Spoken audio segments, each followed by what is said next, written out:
আমাদের এই ট্রিপের এটা হচ্ছে second toll plaza, Raiganj toll plaza. আর ফার্স্ট টোল প্লাজা ছিল গাজল টোল প্লাজা। এই রায়গঞ্জ টোল প্লাজা থেকে আপ টু ডালখোলা অবধি আর কোনো টোল প্লাজা আমরা পাবো না। রাস্তা তো ফাটাফাটি, রায়গঞ্জ বাইপাস বুঝতেই পারছো, ফাটিয়ে একটা স্মুথলি রাইড করা গেছে। আপ টু ডালখোলা অবধি স্মুথলি রাইড হবে, চিন্তার কিছু নেই, দারুণ লাগছে। আর তারই মাঝখানে একটা খারাপ খবর রয়েছে আমাদের মতো রাইডার্সদের জন্য। ভারতবর্ষের বেশ কিছু ন্যাশনাল হাইওয়েতে থাকা টোল প্লাজাতে বাইকের টোল ট্যাক্স নির্ধারিত করা হয়েছে, অনেকদিন ধরেই হচ্ছে। ওয়েস্ট বেঙ্গলের কোনো টোল প্লাজাতে এখনো অবধি সেরকম কিছু দেখা যায়নি, তবে আগামী দিনে অবশ্যই হবে।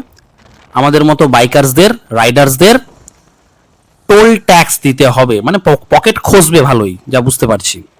যাই হোক, এই করতে করতেই গাড়ি টেনে একদম ঢুকিয়ে দিলাম ডালখোলা।